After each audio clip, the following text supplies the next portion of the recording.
আল্লাহর ভালোবাসা পেতে হলে মানুষকে ভালোবাসো প্রাণটা খুলে। অবহেলা করো না কাউকে যেন, ধনী গরিব অসম করো না ভুলে। আল্লাহর ভালোবাসা পেতে হলে মানুষকে ভালোবাসো প্রাণটা খুলে। পাশের বাড়ি তুমি খোঁজ নিয়ে নাও, ওদরে পড়েছে কিনা দানা পানিটা। পাশের বাড়ি তুমি খোঁজ নিয়ে নাও, ওদরে পড়েছে কিনা দানা পানিটা। অথচ তুমি রাজা পেট ভরে খাও, দুঃখীর দুঃখ দেখে দিবস কাটাও। এত নয় মানুষের ভালোবাসা, পাষণ্ড ভাব কেন তোমারই মনে। আল্লাহর ভালোবাসা পেতে হলে মানুষকে ভালোবাসো প্রাণটা খুলে। আল্লাহর ভালোবাসা পেতে হলে মানুষকে ভালোবাসো প্রাণটা খুলে। সম্মানিত মুসল্লিয়ানে কেরাম, পবিত্র কালামুল্লাহ থেকে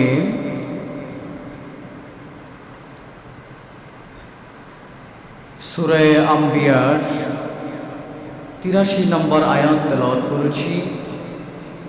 এই সংক্ষিপ্ত সময়ের মধ্যে যদি আল্লাহ তৌফিক দেয় তাহলে এই আয়াতকে সামনে রেখে কিছু কথা বলবো ইনশাআল্লাহ তাআলা। দেখেন, আল্লাহ তাআলা পবিত্র কালামুল্লাহর মধ্যে বলছেন, ওয়ালা নাবলুওয়ান্নাকুম বিশাইইম মিনাল খাউফি ওয়াল জু ওয়া নাকসিম মিনাল আমওয়াল ওয়াল আনফুসি ওয়াস সামারাত ওয়া বাশশিরিস সাবিরিন। আল্লাহ তাআলা বলেন, ওয়ালা নাবলুওয়ান্নাকুম, আমি তোমাদেরকে পরীক্ষা করব, বিশাইইম মিনাল খাউফি ওয়াল জু, কিছু বস্তুর মাধ্যমে। এভাবে আল্লাহ তাআলা বলেন, ওয়াল আনফুসি ওয়াস সামারাত, তোমাদেরকে জানের মাধ্যমে পরীক্ষা করব, ওয়াস সামারাত, ফলের মাধ্যমে পরীক্ষা করব, ওয়া বাশশিরিস সাবিরিন। তো আল্লাহ তাআলা বিশেষ কিছু বস্তুর মাধ্যমে আমাদেরকে পরীক্ষা করবে, যেমনটা পরীক্ষা করেছিলেন আল্লাহ তাআলা পয়গম্বর আইয়ুব আলাইহিস সালাতু ওয়াস সালামকে। তো পয়গম্বর আলাইহিস সালাতু ওয়াস সালামের মধ্যে থেকে আরেকজন পয়গম্বর আছে হযরত ইব্রাহিম আলাইহিস সালাতু ওয়াস সালাম। এই সমস্ত নবীদেরকে আল্লাহ তাআলা পরীক্ষার দুনিয়ার মধ্যে এত কঠিন পরীক্ষা করেছেন। যেমন আইয়ুব আলাইহিস সালাতু ওয়াস সালামকে আল্লাহ তাআলা কঠিন পরীক্ষা দিয়েছিলেন যে পৃথিবীর মধ্যে এমন রূপ আল্লাহ তাআলা আর কাউকে দিবেন না। পয়গম্বর ইব্রাহিম আলাইহিস সালাতু ওয়াস সালামকে আল্লাহ তাআলা এতটা পরীক্ষা করেছিলেন যে আগুনের মধ্যে ফেলাইছেন, আবার বৃদ্ধ বয়সে আল্লাহ সন্তান দিয়েছেন। এই সন্তানকে আল্লাহ তাআলা বৃদ্ধ বয়সে আল্লাহ বলছেন, ইব্রাহিম তোমার সন্তানকে তুমি কোরবানি করো। আরেকজন নবী ছিলেন পয়গম্বর ইউনূস আলাইহিস সালাতু ওয়াস সালাম, যিনাকে মাছের পেটে মাত্র একটা মাছ তাকে খাবার হিসেবে গিলে ফেলছে। ইউনূস আলাইহিস সালাতু ওয়াস সালাম দোয়া করছে, দোয়ার মাধ্যমে আল্লাহ তাআলা বলছেন, মাছ তুমি খাবার হিসেবে আমার নবী ইউনূসকে খেয়েছো, কিন্তু ইউনূসের কোনো ক্ষতি যেন না হয়, সুবহানাল্লাহ বলেন। এইভাবে আল্লাহ তাআলা প্রতিটা নবীকেই পরীক্ষা করছেন। এই জন্য মুহতারাম হাজিরিন, রাসূল করিম সাল্লাল্লাহু আলাইহি ওয়াসাল্লাম বলেন, আল্লাহ তাআলা যাদেরকে পরীক্ষা করবেন এই সমস্ত ব্যক্তিদের মধ্যে থেকে পয়গম্বর আলাইহিস সালাতু ওয়াস সালামদেরকে সবচেয়ে বেশি পরীক্ষা করবেন। তারপরে সাহাবায়ে কেরাম, তাবে তাবিন, আইম্মায়ে মুজতাহিদিন, অর্থাৎ যে যার যত আমল বেশি ছিল এই সমস্ত ব্যক্তিদেরকে আল্লাহ তাআলা বেশি সর্বোচ্চ পরীক্ষা করতেন, সুবহানাল্লাহ। এই জন্য অনেক সময় যখন আমাদের সামনে পরীক্ষা আসে, ইমানি পরীক্ষা আসে, দেখবেন পাশের বাড়ির কাকাতো ভাই, চাচাতো ভাই, মামাতো ভাই, ফুফাতো ভাই সবাই বলে কি ব্যাপার, সে তো 5 ওয়াক্ত নামাজ পড়ে, বাইতুল সালাম মসজিদে গিয়ে সে 5 ওয়াক্ত নামাজ পড়ে, তারপরে তো দেখি তার বিপদ আপদ ছাড়ে না, ছাড়া নাই বলেন। এই জন্য মুহতারাম হাজিরিন, কিছু কিছু মুহূর্তে আল্লাহ তাআলা বান্দাদেরকে তার আমলের বিনিময়ে আল্লাহ তাআলা আমলকে পরীক্ষা করার জন্য আল্লাহ তাআলা তাদেরকে বিশেষ কিছু পরীক্ষা দেয়, সুবহানাল্লাহ। এই জন্য আমরা মনে করি আহারে 5 ওয়াক্ত নামাজ পড়ি, হজের সময় হজ করি, যাকাতের সময় যতটুকু সম্ভব যেই টাকার উপর যাকাত আছে যাকাত দেই, আবার কি করি রমজানের সময় পুরা রমজানের রোজা রাখি, আবার বছরে 11টা মাসের মধ্যে আমি নফল রোজা রাখি, তারপরেও কেন আমার এত মুসিবত? কিন্তু আল্লাহ তাআলা যাদেরকে মহব্বত করে, যাদেরকে পছন্দ করে, আল্লাহ তাআলা ওই বিশেষ ব্যক্তিদের জন্য আল্লাহ তাআলা পরীক্ষা দিয়েছেন, সুবহানাল্লাহ। এই জন্য আল্লাহ রাব্বুল আলামিন বলেন, وَأَيُّوبَ إِذْ نَادَى رَبَّهُ أَنِّي مَسَّنِيَ الضُّرُّ وَأَنْتَ أَرْحَمُ الرَّاحِمِينَ। আল্লাহু আকবার, জোরে বলে। আল্লাহ রাব্বুল আলামিন বলেন, পৃথিবীর মানুষ স্মরণ করো, আইয়ুব আলাইহিস সালাতু ওয়াস সালামের কথাগুলো স্মরণ করে নাও। পয়গম্বর আইয়ুব আলাইহিস সালাতু ওয়াস সালামকে আমি আল্লাহ রাব্বুল আলামিন সে তার প্রতিপালককে ডেকে ডেকে ডেকে ডেকে বলেছিলেন, আয় আল্লাহ রাব্বুল আলামিন, আপনি আমাকে দুঃখ কষ্ট দিয়েছেন, কোনো কষ্ট নাই। আয় আল্লাহ, আপনি আমাকে কষ্ট দিয়েছেন, পরীক্ষা করেছেন পুরা বডির মধ্যে, আল্লাহ আপনি রোগা দিয়েছেন পুরা বডির মধ্যে, মাথা থেকে নিয়ে পা পর্যন্ত একটা পোকের মাধ্যমে পুরা বডিটা খেয়ে ফেলছে। তারপরে আমি রব আপনার কাছে কোনো কষ্ট নাই, কারণ আমি জানি আপনি আরহামুর রহিমিন, আপনি হচ্ছেন পুরা পারসার দুনিয়ার মধ্যে রহমানুর রহিম। এর জন্য আল্লাহ আমার মনের মধ্যে, দিলের মধ্যে কোনো কষ্ট নাই। আমি আইয়ুব আলাইহিস সালাতু ওয়াস সালামকে আপনার যত মনে চাই পরীক্ষা দিতে পারেন, আল্লাহু আকবার বলে। অর্থাৎ আল্লাহ তাআলা আইয়ুব আলাইহিস সালাতু ওয়াস সালামকে এতটা পরীক্ষা করেছিলেন যে অন্য অন্য নবীদের মধ্যে এই পরীক্ষাটা আল্লাহ তাআলা করে নাই, সুবহানাল্লাহ। আমাদের ঘরে খাবার নাই, অনেক সময় দেখবেন ঘরের মধ্যে খাবার থাকে না, আমরা অস্বস্তির বোধ করি, বলি হাই আফসোস, বাইতুল সালাম মসজিদে গিয়ে 5 ওয়াক্ত নামাজ পড়ি, আবার তাহাজ্জুদের আমল করি, আবার ইশরাকের আমল করি, আবার নফল ইবাদত করি, সারাদিন দোকানে বসে বসে তাসবিহ তেলাওয়াত করি, তারপরেও কেন আমার ঘরে খাবার নাই? আল্লাহ কি আমাকে দেখে না? নাউজুবিল্লাহ, জোরে বলে। এটা বলা যাবে না। আল্লাহ তাআলা বলছেন, ওয়ালা নাবলুওয়ান্নাকুম বিশাইইম মিনাল খাউফি ওয়াল জু ওয়া নাকসিম মিনাল আমওয়াল ওয়াল আনফুসি ওয়াস সামারাত ওয়া বাশশিরিস সাবিরিন। আল্লাহ তাআলা বলেন, বান্দা তোমাকে খানার মাধ্যমেও আমি আল্লাহ মাঝে মধ্যে তোমাকে পরীক্ষা করব, সুবহানাল্লাহ। পাশের বাড়িতে দেখবেন ভালো মন্দ খাবার আয়োজন করা হবে, তোমার ঘরে কোনো রকম একটা মরিচ, একটা পেঁয়াজ আর একটা একটু লবণ দিয়ে মাখায় ভাত খাওয়া, এমন পরিস্থিতি তোমার আসবে, তোমার মন খারাপ করা যাবে না। এই জন্য মুহতারাম হাজরিন, নবীদের মধ্যে আল্লাহ তাআলা অনেক অগণিত নবী আল্লাহ তাআলা দুনিয়াতে প্রেরণ করেছিলেন। এর মধ্যে কিছু কিছু নবী যাদেরকে আল্লাহ তাআলা এত বেশি পরীক্ষা করেছেন যা অন্য নবীদের মধ্যে এই পরীক্ষাগুলো ছিল না। যেমন আল্লাহ তাআলা পয়গম্বর ইব্রাহিম আলাইহিস সালাতু ওয়াস সালামকে পরীক্ষা করছিলেন। ছোট্ট সময় সে মূর্তি পূজা, তার ঘরের যত পুষ্টিগত ছিল তারা সবাই মূর্তির উপর আসক্ত ছিল। কিন্তু পয়গম্বর ইব্রাহিম আলাইহিস সালাতু ওয়াস সালাম সে শুরু থেকে মনে করত যে আমি যেই মূর্তিগুলোকে পূজা করে তারা কথা বলতে পারে না, তারা খাইতে পারে না, এদেরকে আবার পূজা কেমন করবে? এই জন্য মুহতারাম হাজিরিন, এইভাবে অনেক নবীদেরকে আল্লাহ তাআলা পরীক্ষা করছেন। আইয়ুব আলাইহিস সালাতু ওয়াস সালামকে জানের মাধ্যমে পরীক্ষা করছেন, ওয়া নাকসিম মিনাল আমওয়াল, নফসের মাধ্যমে পরীক্ষা করছেন। সারা শরীরে বডির মধ্যে আল্লাহ তাআলা পোক ধরাই দিয়েছেন। এত পরিমাণ শরীরের মধ্যে পোকা ধরছে, পোকা ধরে পুরা শরীর, পুরা 3.5 হাত বডিটা খেয়ে ফেলছে। আইয়ুব আলাইহিস সালাতু ওয়াস সালাম দেখবেন একজন গরু মরলে, এলাকার মধ্যে কোনো গরু মরলে গরুর যে গোশতের যে পচা গ্রাম, এটা আলাদা একটা কথা বুঝাইতে পারছি।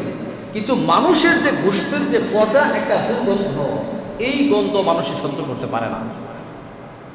এই জন্যই আমাদেরকে 3.5 হাত মাটির মধ্যে কি করে দাফন করে রাখে, যাতে দুর্গন্ধ না আসে। বুঝাইতে পারছি?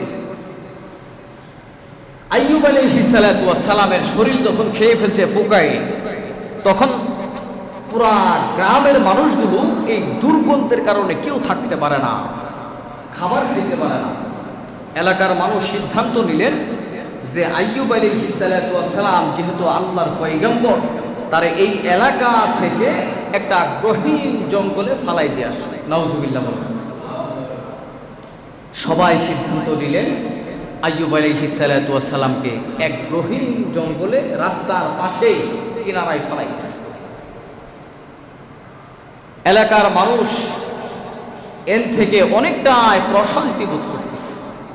কিন্তু হাদিসের মধ্যে আসছে আইয়ুব আলাইহিস সালাতু ওয়াস সালামের 2 জন ভাই ছিল। তারা প্রতিদিন সকাল আর বিকালে তারা তার ভাইয়ের খোঁজ খবর নিতে যাইত। এলাকার সবাই তাকে আইয়ুব আলাইহিস সালাতু ওয়াস সালামকে বাদ দিয়ে দিয়েছে, কিন্তু তার স্ত্রী আইয়ুব আলাইহিস সালাতু ওয়াস সালামকে বাদ দেয় নাই। সুবহানাল্লাহ। যত দুঃখ কষ্ট আসছে না কেন, তার স্ত্রী তার সাথেই থাকছে। কারণ তার স্ত্রী শুধু মনে করছে, যখন যৌবনকাল ছিল, যখন আমার স্বামী সুস্থ সবল ছিল, তখন একজন নবী আল্লাহর পয়গম্বর কোন স্ত্রীকে কষ্ট দিতে পারে বলে? এগুলো ইতিহাস। তার জীবনে যে স্ত্রীর সাথে কাটানো সময়গুলো স্মরণ করে করে করে করে তার জীবনগুলো সে অতিবাহিত করতেছে। আইয়ুব আলাইহিস সালাতু ওয়াস সালাম প্রচুর সম্পদের মালিক ছিলেন। আস্তে আস্তে সব সম্পদগুলো শেষ হয়ে গেছে। একজন নবীর স্ত্রী মাথা ঢেকে চোখগুলো বের করে মানুষের বাড়িতে বাড়িতে গিয়ে কাজ করতে আসে। একজন স্ত্রী, নবীর স্ত্রী, তো এইভাবে কাজ করতেছে। নিজের সম্পদ তো ফুরাই গেছে, মানুষের বাড়িতে বাড়িতে কাজ করেন। মানুষ এক সময় জানতে পারলো যে এই মহিলাটা পয়গম্বর আইয়ুব নবীর স্ত্রী। তখন মানুষ আর তারে কাজের জন্য নেয় না। কেন? আইয়ুব পয়গম্বরের যে শরীরে যে অসুস্থতা, যে রোগ হয়েছে, এই ব্যক্তিকে সারা দিন তার স্ত্রী খেদমত করে, এই ব্যক্তি যদি আমাদের ঘরে এসে কাজ করে, তাহলে ওই রোগটা আমাদের শরীরেও আসতে পারে। এই জন্য তাকে প্রত্যাহার করেছে। নাউজুবিল্লাহ বলেন। আইয়ুব আলাইহিস সালাতু ওয়াস সালামের স্ত্রী, তিনি মানুষের বাড়িতে কাজ করার জন্য গেছেন। এমন সময় মানুষ যার বাড়িতে কাজের জন্য যায়, সবাই তাকে বলে দেয় যে তুমি প্রতিদিন কন্টিনিউ তোমার স্বামীর তুমি খেদমত করো, যেই হাতে তুমি তোমার স্বামীর খেদমত করো, আগামীকাল থেকে আমার বাড়িতে আসবে না। কারণ হচ্ছে তোমার স্বামীর শরীরে যে ভাইরাস আছে, ওই ভাইরাসগুলো আমাদের বাড়িতে আমাদের সন্তানগুলোর মতো আসতে পারে। এই জন্য একে একে সবাই তাকে দূরে সরাইয়া দিলেন। কিন্তু পয়গম্বর আইয়ুব আলাইহিস সালাতু ওয়াস সালামের স্ত্রী কোনোভাবেই দুর্বল হন নাই। নিজে আল্লাহর কাছে শুধু নামাজ পড়ে সিজদা করে কান্না করতেছিলেন। আল্লাহর কাছে বলতেছিলেন, আল্লাহ, এটা কেমন পরীক্ষা আমাদের জন্য বরাদ্দ করে দিয়েছেন যে মানুষের বাড়িতে বাড়িতে কাজের জন্য যায়, মানুষে কাজের জন্য নেই না। এইভাবে আইয়ুব আলাইহিস সালাতু ওয়াস সালাম কেউ বলে না। কারণ হচ্ছে স্বামী অসুস্থ, রোগাপ। এই কথাগুলো যদি পয়গম্বর আইয়ুবকে বলতেন, তাহলে স্বামী হিসাবে কষ্ট পাইতেন। এর জন্য সে নিজের মনের মধ্যে রেখে দিয়ে আল্লাহর কাছে শুধু দোয়া করতেছেন। একজন পয়গম্বর স্ত্রী আল্লাহ রাব্বুল আলামিন এত সুন্দর বানাইছেন। প্রতিটা নবীর স্ত্রীদেরকে আল্লাহ তাআলা এত সুন্দর চেহারা দিয়ে দুনিয়াতে প্রেরণ করছেন। এই জন্য পয়গম্বর আইয়ুব আলাইহিস সালাতু ওয়াস সালামের স্ত্রী আল্লাহর কাছে দোয়া করতেছেন। পয়গম্বর আইয়ুব আলাইহিস সালাতু ওয়াস সালামের স্ত্রীর মাথার মধ্যে একটা বুদ্ধি চলে আসছে।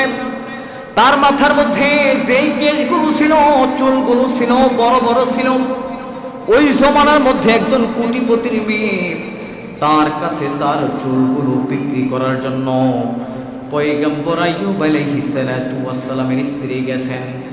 বোন, তোমার যদি তোমার মাথার চুল লাগে বলো, আমার এক পাশের যে বেনি আছে বিক্রি করে দেব। এর বিনিময়ে কিছু খাবার কিনে বাড়িতে নিয়ে গেছেন। পয়গম্বর আইয়ুব আলাইহিস সালাতু ওয়াস সালাম এই খাবারগুলো দেখে পয়গম্বর বলতেছেন, বিবি বলো এই টাকা তুমি কোথায় পাইছো? বলে আমার এই টাকা আমি কাজের বিনিময়ে আনছি। কিন্তু আইয়ুব আলাইহিস সালাতু ওয়াস সালামের ভিতরে একটা সংকোচ, একটা প্রশ্ন আসছে, এত সুন্দর খাবার একদিনের ইনকামে সে কিভাবে পাইল? আইয়ুব আলাইহিস সালাতু ওয়াস সালামের স্ত্রী দ্বিতীয় দিন আমার কাজে গেছে। যেই মহিলা এক পাশের বেনি ক্রয় করেছিলেন ওই মহিলার কাছে চলে গেছেন। যাওয়ার পরে দ্বিতীয় যে বেনিটা ছিল এই বেনিটাও বিক্রি করে দিছে। বিনিময় কিছু দিনার দিরহাম আনছে।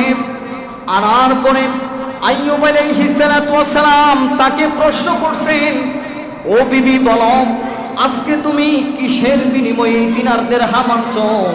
স্বর্ণ মুদ্রাগুলো আনছো, খাবার ক্রয় করে আনছো? পয়গম্বর আইয়ুব আলাইহিস সালাতু ওয়াস সালামের স্ত্রী বলতেছেন, প্রিয় স্বামী শোনো, আমার যে মাথার যে কেশগুলো ছিল এই বিনিময়ে নিয়ে আসছি।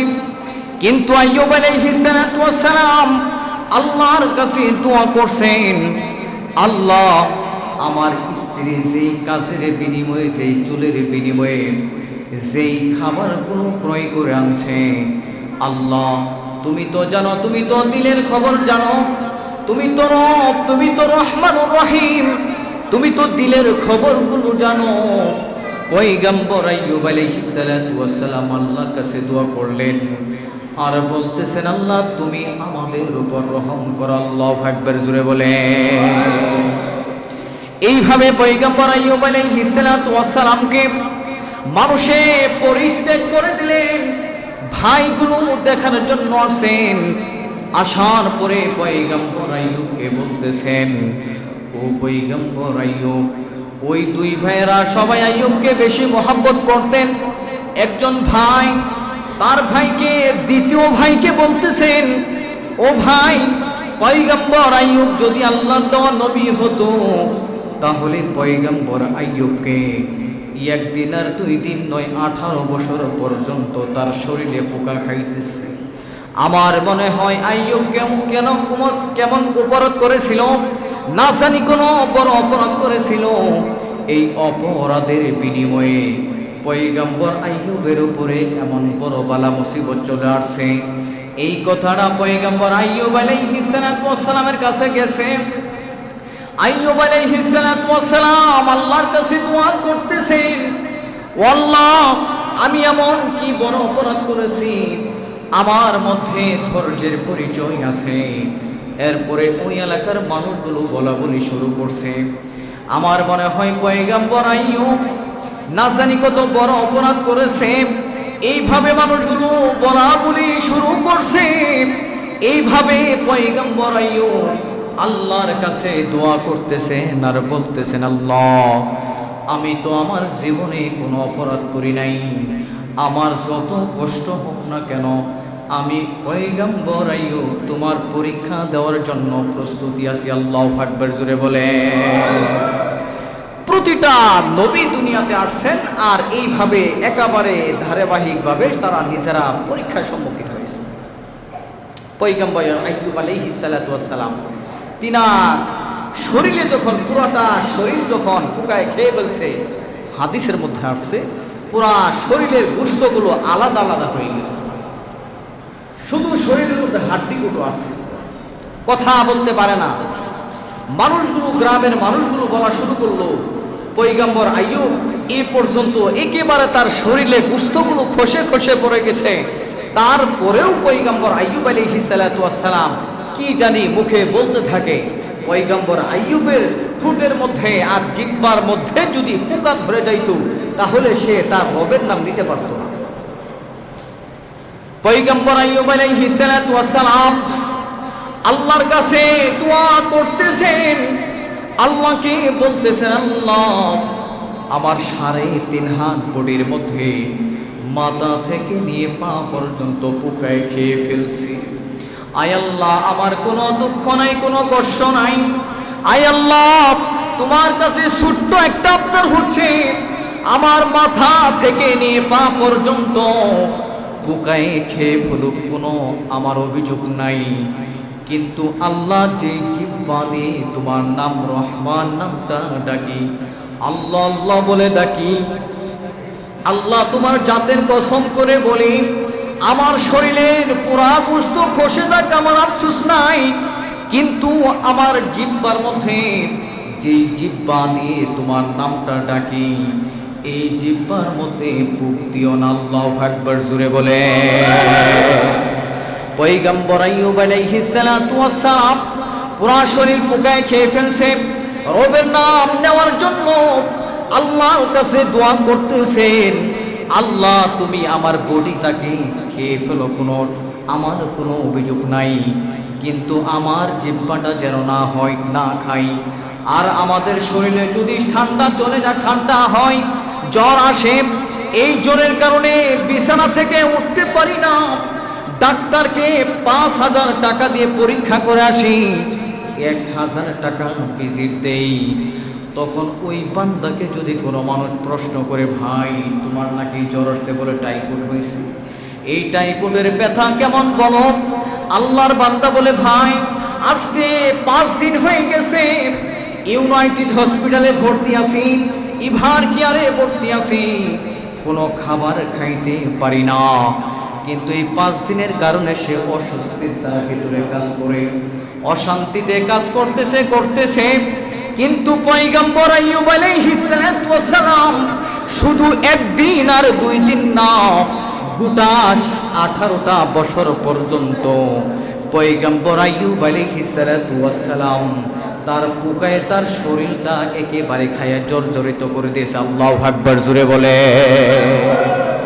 আমাদের শরীরের মধ্যে যদি অসুস্থতা বোধ করি, মাথার মধ্যে ব্রেন টিউমার হয়ে যায়, ক্যান্সার হয়ে যায়, জ্বরে আক্রান্ত হয়ে যায়, ঠান্ডা হয়ে যায়, অর্থাৎ রাত গনিয়ে কখন সকাল আসবে, সকাল আসা মাত্রই আমরা ডাক্তারের কাছে চলে যাই, ভাই গত 2 দিন হয়ে গেছে ঠান্ডার কারণে কোনো কিছু খাইতে পারি না, বুক ব্যথা, মাথা ব্যথা, পা ব্যথা, শরীর ব্যথা, জ্বরের কারণে বিছানা থেকে উঠতে পারি না। কথা ঠিক না বেঠিক বলেন?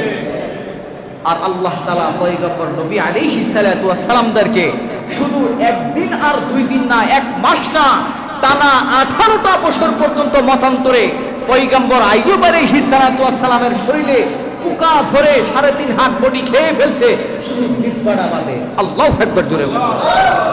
কিন্তু তারপরেও পয়গম্বর আইয়ুব আলাইহিস সালাতু ওয়াস সালাম একটা সেকেন্ডের জন্য তার রবের নাম ভুলে নাই। আল্লাহু আকবার বলেন।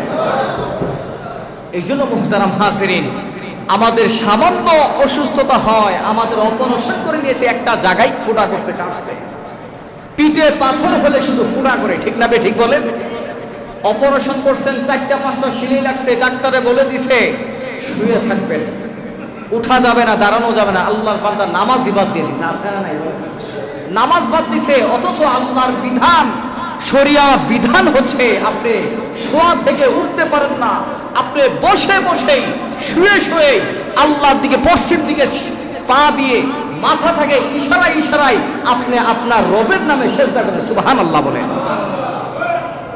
এই জন্য মুহতারাম হাজিরিন, আমরা অসুস্থতার নামে যদি আমাদের মাথা ব্যথা করে আমরা বেডে শুয়ে থাকি, কিন্তু আমাদের নামাজের কোনো খবর থাকে না, আছে না নাই বলেন? আর নবী আলাইহিস সালাতু ওয়াস সালামরা তারা কঠিন পরীক্ষা দিয়েছে, কঠিন পরীক্ষা দেওয়ার পরেও আল্লাহর পয়গম্বর আলাইহিস সালাতু ওয়াস সালামরা একটা সেকেন্ডও আল্লাহ রবের নাম ছাড়া তারা পরিচিত থাকে না। আল্লাহু আকবার। এই জন্য আল্লাহ তাআলা বলেন, ইস্তাঈনু বিস-সাবরি ওয়াস-সালাহ। আল্লাহ তাআলা বলেন, যখন তোমাদের পরীক্ষা চলে আসবে, তোমাদের সামনে পরীক্ষা চলে আসবে, মুসিবত চলে আসবে, তখন তোমরা 1 নাম্বার কাজ হচ্ছে তোমরা ধৈর্য ধারণ করো, সুবহানাল্লাহ বলেন। 2 নম্বরে কাজ হচ্ছে তোমরা ধৈর্যের সাথে নামাজের মুসাল্লায় দাঁড়াইয়া 2 রাকাত নামাজ পড়ো। তোমার যত পেরেশানি আছে আমি রব ঘোষণা দিয়ে দিলাম, তোমার পেরেশানি থেকে আমি আল্লাহ তাআলা তোমাকে হেফাজত করব, সুবহানাল্লাহ। এটা হচ্ছে কোরআনের আয়াত, কোরআন থেকে বলতেছে। এই কোরআনের আল্লাহ তাআলা ঘোষণা করেছেন ইস্তাঈনু বিস-সাবরি ওয়াস-সালাহ, ধৈর্যের মাধ্যমে তোমরা নামাজ আদায় করো, আল্লাহর শর্তাপন্ন হও, সুবহানাল্লাহ। এই জন্য মুহতারাম হাজিরিন, পয়গম্বর আইয়ুব আলাইহিস সালাতু ওয়াস সালামের স্ত্রী আবার তৃতীয় দিন সেই দ্বিতীয় দিনের নেই কাজের জন্য বের হয়ে গেছে। মাথা তো একেবারেই ফাঁকা, চুল যা ছিল বিক্রি করে দিছে।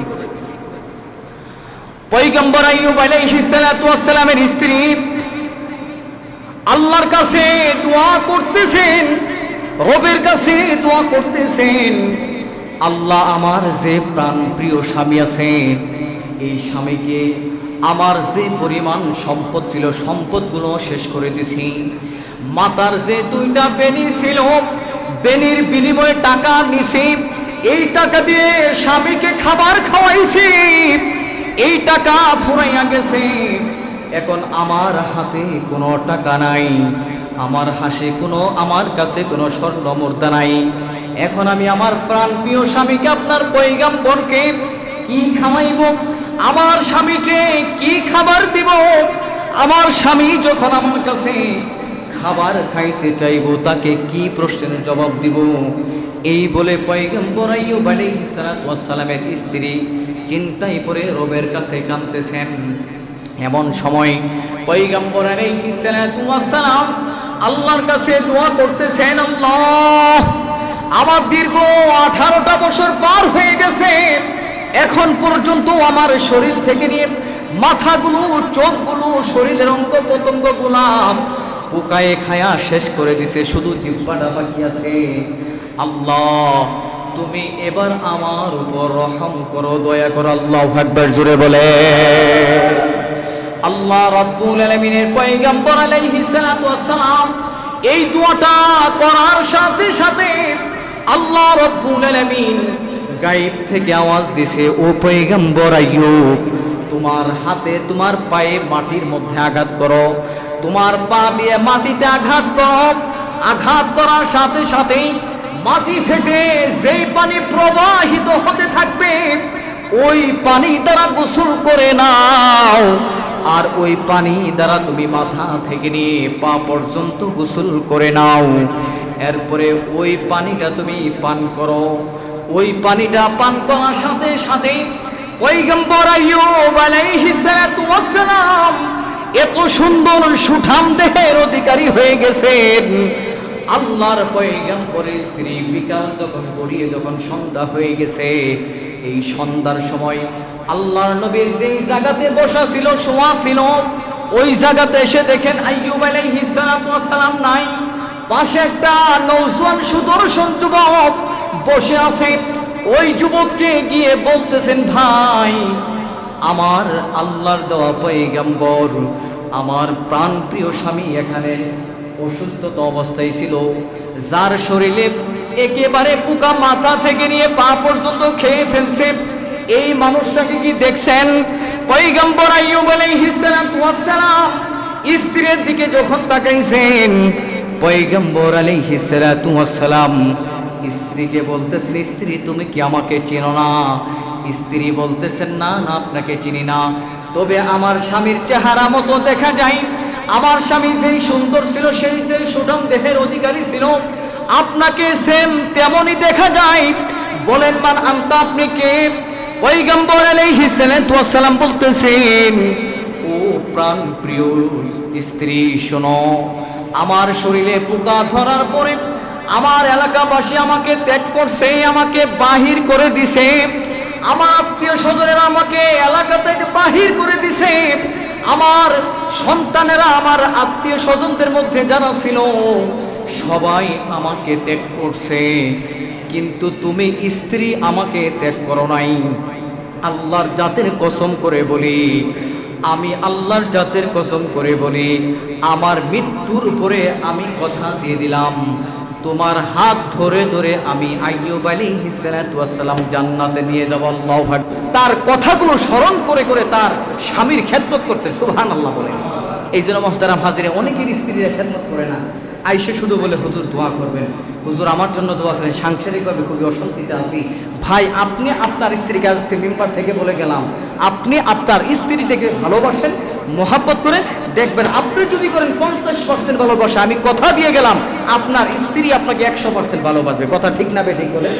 এখন আপনি যখনই বাসায় থাকেন স্ত্রীকে কোনো জ্বালা যন্ত্রণা করেন, কথা ভালো করে বলেন না, ভালোবাসা প্রকাশ করেন না, ওই স্ত্রী থেকে আবার আপনি নিজে ভালোবাসা চান, এটা কি হয় বলে?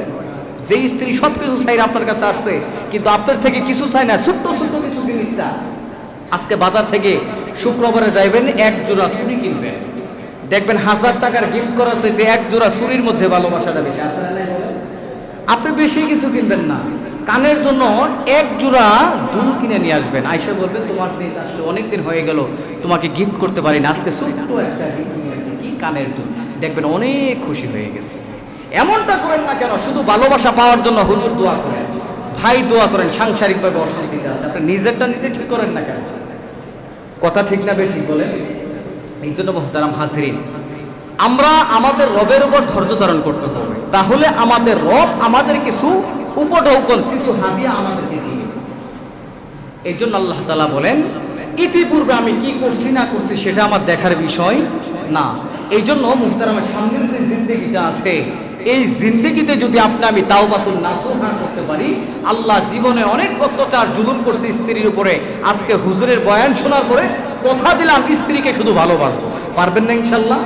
যে স্ত্রী আপনার বোনকে বাসা থেকে বিদায় করে দিচ্ছেন, আপনার বোনের প্রতি আপনার মায়া আছে না নাই বলেন? স্ত্রী সাইরা, মা বাবা আত্মীয় স্বজন সবাইকে সাইরা শুধু একটা স্বামীর হাত ধরে চলে গেছে, আরেকজনের মাইয়াকে আপনি নিয়ে আসছেন, সব কিছু ত্যাগ করে আপনার বাসায় চলে আসছে, তারে কি আপনি সবসময় ঝগড়া করবেন নাকি আদর করবেন বলেন? সবসময় আদর করবেন। মহিলার আল্লাহ রাসূল বলছেন এরা বাঁকা হাড় দ্বারা তৈরি, এরা একটু বাঁকামি করবেই, এর জন্য এদেরকে সোজা করা যাবে না, এরা যেভাবে চলতেছে সেভাবে চলতে দেন না, মাঝে মধ্যে ভালোবাসার দু একটা কথা বলবেন, দেখবেন ঠিক হয়ে গেছে। এই জন্য মুহতারাম হাজিরিন, আমরা আল্লাহর কাছে তওবা করব, আল্লাহর কাছে দোয়া করব,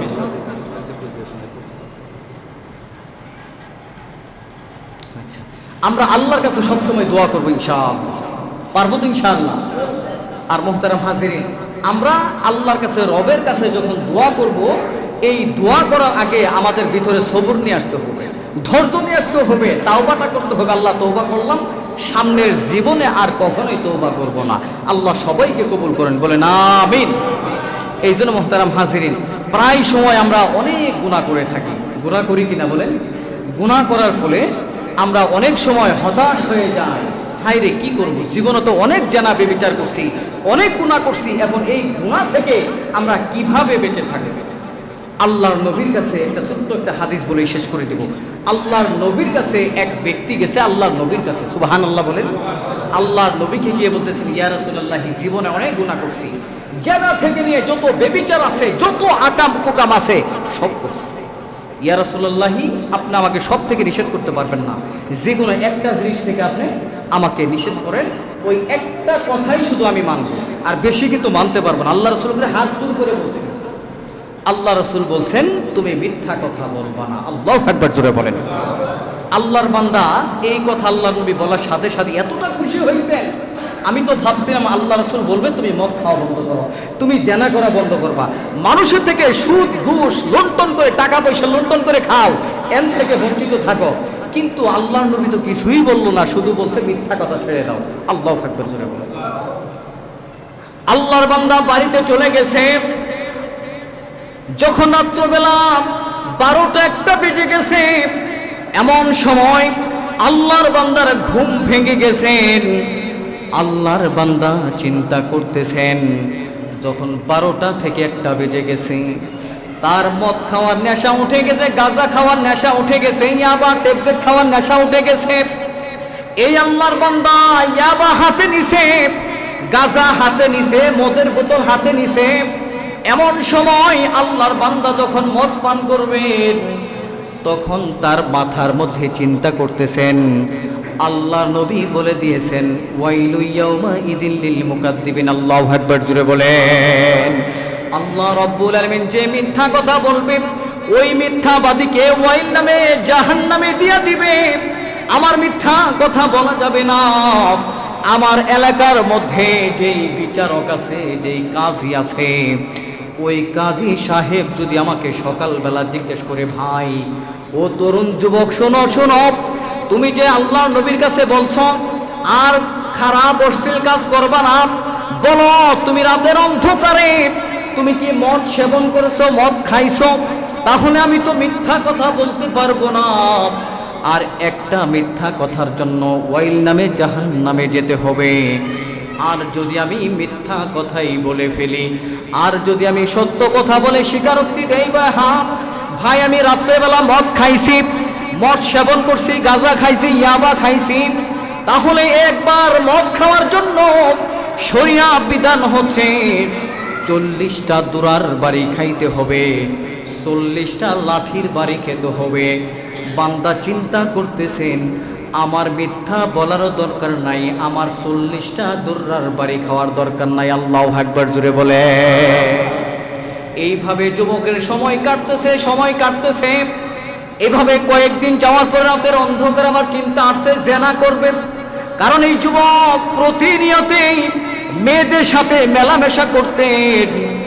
আল্লাহর বান্দার এত পরিমাণ নেশা চলে আসছে, আজকে জেনা করবে, মেয়ের সাথে জেনা বেবিচারে লিপ্ত হবে। আল্লাহর বান্দা মহিলার সাথে যোগাযোগ করছেন, সব কিছু ওকে করছেন। যখন জেনার কাজে লিপ্ত হয়ে যাবে, তার মাথায় চিন্তা আসছে আমার কাজী সাহেব যদি আমাকে জিজ্ঞেস করে, ও যুবক বলো বলো তুমি যে জেনা থেকে বঞ্চিত থাকবা, বলো তুমি কি জেনা করছো? ইদানিং কি তুমি জেনা করো, বেবিচারে লিপ্ত থাকো? তাহলে আমি মিথ্যা কথা বলতে পারবো না, কারণ আমার নবী মুহাম্মাদুর রাসূলুল্লাহ সাল্লাল্লাহু আলাইহি ওয়াসাল্লাম আমাকে নিষেধ করছেন। অতএব একজন জেনাকারীর জন্য 100টা দুর্রার বাড়ি খেতে হবে, পাথরের আঘাত খেতে হবে, সঙ্গে সার করে তাকে কতল করা হবে। অতএব আমার মিথ্যা কথা বলার দরকার নাই, আমার জাহান্নামে যাওয়ার দরকার নাই, এবং কি মিথ্যা কথা স্বীকার করে আমার একটা জেনা করে আমার 100 দুর্রার বাড়ি খাওয়ারও দরকার নাই। আল্লাহু আকবার বলে। এইভাবে যুবকটা কিছুদিন অতিবাহিত হয়ে গেছে, বাইতুল সালাম মসজিদে নামাজ পড়ার জন্য আসছে।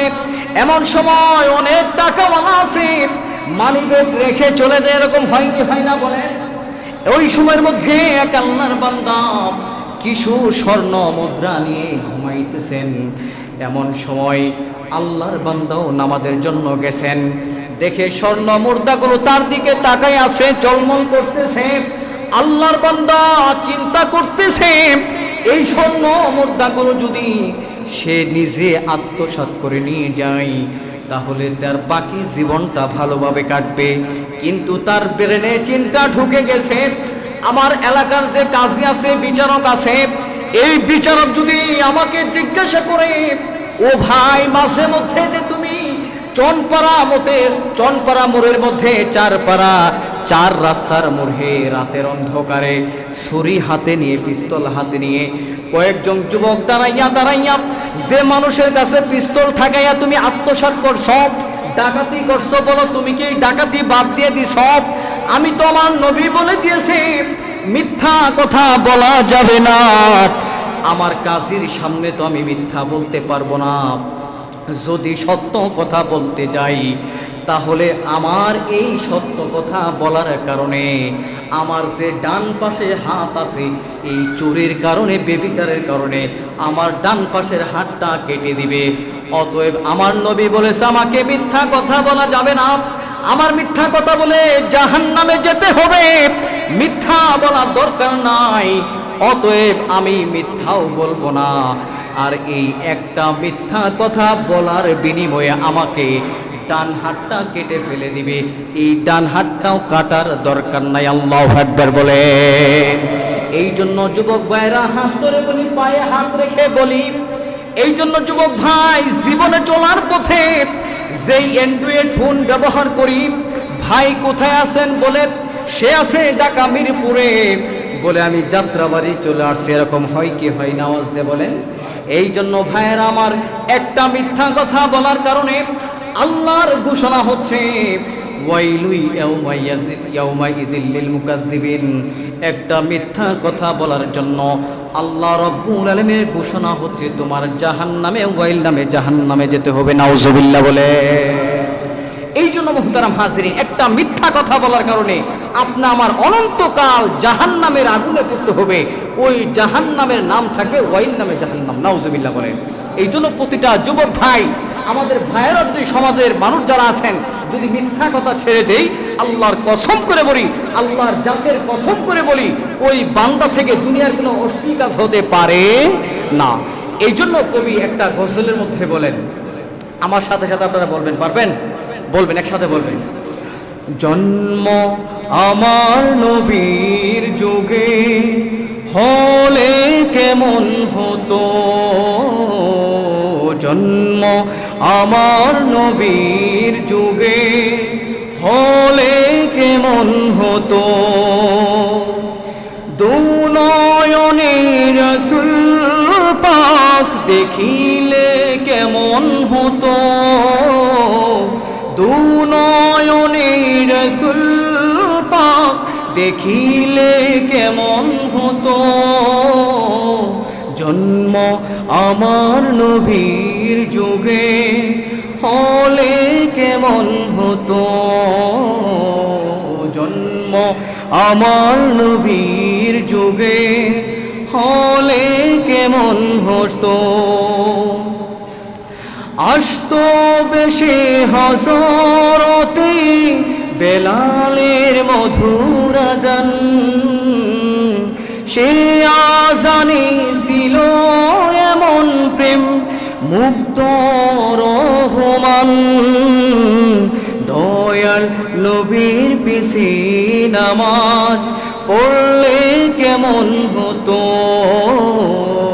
জন্ম আমার নবীর যুগে হলে কেমন হতো, জন্ম আমার নবীর যুগে হলে কেমন হতো। আল্লাহ সবাইকে কবুল করেন, বলেন আমিন। এই জন্য মুহতারাম হাজিরিন, ওয়াদা কি দেওয়া যাবে? সবাই একটু হাতটা উঠান তো দেখি, বলেন আল্লাহ। সামনে থেকে পিছনে যা মিথ্যা কথা বলছি, সামনে থেকে আর মিথ্যা কথা বলবো না। আল্লাহ সবাইকে কবুল করেন, বলেন আমিন।